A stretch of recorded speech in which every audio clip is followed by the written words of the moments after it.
ketua. Hai, saya Dewi Jessica Letuna, saya berperan sebagai anggota. Hai, saya Menci Cornelia Pemau sebagai anggota. Hai, saya Kester Siswan, saya sebagai anggota. Hai, saya Sonia Subanu sebagai anggota. Selamat siang semuanya. Selamat siang. Terima kasih banyak ya teman-teman Dewi, Sonia, Menci dan Sister sudah meluangkan waktunya untuk hadir di ruangan ini dalam kegiatan konseling kelompok kita hari ini. Sebelum kita mulai, kita berdoa terlebih dahulu agar kegiatan konseling kita bisa berjalan dengan lancar ya. Berdoa mulai. Sudah selesai. Nah, di sini teman-teman sudah tahu belum? Atau mungkin sudah ada yang pernah konseling kelompok sebelumnya?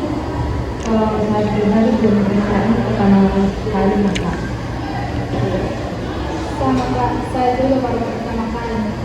Oke baik, karena sebagian besar baru pertama kali, saya jelaskan sedikit ya.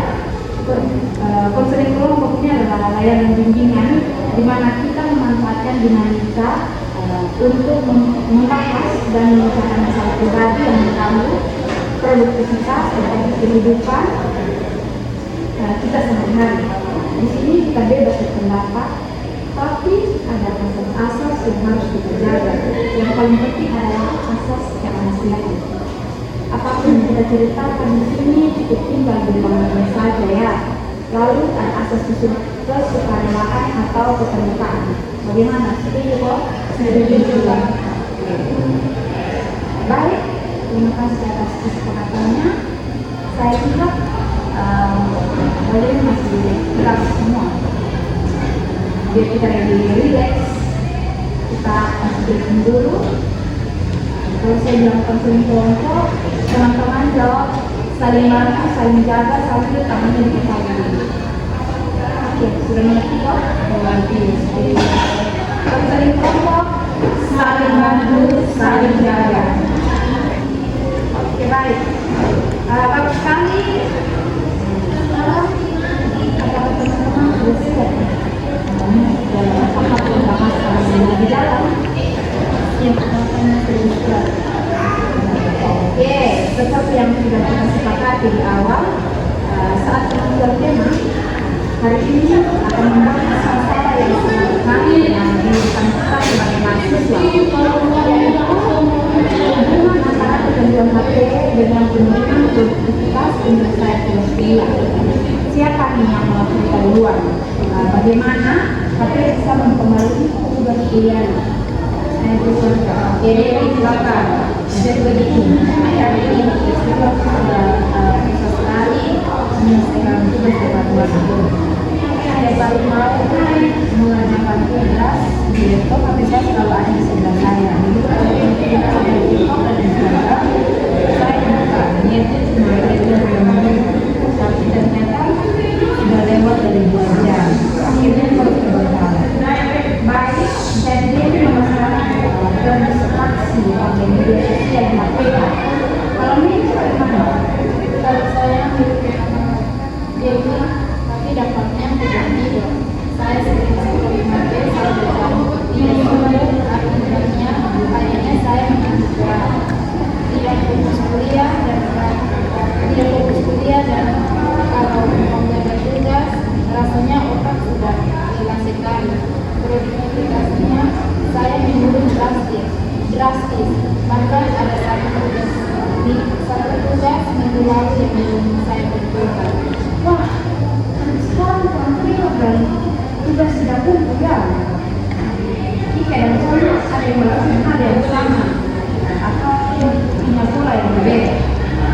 Kalau saya jadi bayangkan saya sering bertemu dengan video kamu melalui pikiran saya selalu nanti kapan saja kita tugasnya, tapi pas malam tiba saya mengambil lagi sampai larut. Tugas akhirnya dikerjakan sistem minggu semalam dan hasilnya ada Kalau saya bagaimana? Saya juga begitu. Karena saya merasa kalau tidak berhasil satu jam saja rasanya jadi seperti ada yang kurang. Jadi waktu menjelaskan materi itu, pas saya harus cari definisi jurnal, tangan saya terkoneksi mulai tugas menunggu sampai saya stres menjadi Luar biasa sekali keterbukaan teman-teman dari cerita akademi, Ike, Meki dan Salma. Kita bisa lihat benang merahnya penggunaan apa yang tidak terkontrol atau kejenuhan ini langsung berdampak pada mudah tugas, kurang tidur, fokus bicara, bahkan penurunan nilai akademis. Nah, setelah teman-teman mendengar hal ini, apa dampak psikologis ya teman-teman bisa merasa disalahkan. Terus malam hari ini saya menyesalkan apa sekalian memain HP dan tidak menyelesaikan tugas. ya Pak. Ya Pak, ada rasa cemas berlalu kalau terus Nah, kita sudah tahu masalahnya dan dampaknya. Sekarang mari kita sama-sama cari solusi atau strategis apa yang kita kira-kira bisa kita lakukan untuk mengurangi kecanduan HP ini demi tugas kuliah kita. Ada ide dari teman-teman? ini menurut saya atau saya mau coba pakai aplikasi scanner kali ini atau pembatasan waktu aplikasi. Jadi kalau sudah satu jam, mentalinya aplikasi akan menggunakan sebelumnya. Ide bagus dari sana menggunakan teknologi yang ada untuk mengatasi teknologi itu sendiri. Yang lain bagaimana? Oke? Kalau saya pas jam belajar atau kebetulan saya mau bukan pakai teknologi terus atau minimal saya menghentikan lainnya dan masukkan ke dalam lemari supaya produktivitasnya lebih tinggi. Pada Kak Dewi, saya setuju dengan itu. Menjauhkan HP dari jangkauan HP itu penting. Saya juga mau buat skala prioritas aku tadi. Misalnya, saya baru boleh buka HP kalau sudah menyelesaikan 2 halaman di dengan tugas. Kalau saya harus berbagi jam tidak boleh. Saya membuat aturan pada diri saya sendiri jam 10 malam, tapi sudah harus saya silent dan tidak banyak jauh dari tempat tidur supaya besoknya badan saya segar supaya untuk terjadi tugas. Wah, luar biasa sekali ide solusi dari teman-teman semua. Mulai dari membatasi screen time, menjauhkan HP, membuat sistem reward atau penghargaan diri setelah sudah selesai, hingga memperbaiki pola tidur. Kalian semua sebenarnya sudah tahu apa yang terbaik untuk dilakukan. Karena kita dapat semua itu kegiatan konseling kita hari ini segera berakhir. Namun sebelum kita tutup, saya ingin mendengar kesan-kesan atau komitmen dari teman-teman setelah mengikuti konseling ini. Kita mulai dari Kak Dewi. Saya merasa lega Kak, karena ternyata saya tidak sendirian menghadapi masalah ini. Mulai hari ini saya berkomitmen untuk menerapkan sistem reward yang saya katakan tadi. Sama Pak, saya merasa termotivasi mendengarkan solusi dari teman-teman. Saya berkomitmen untuk menjaga HP di jam 10 malam nanti.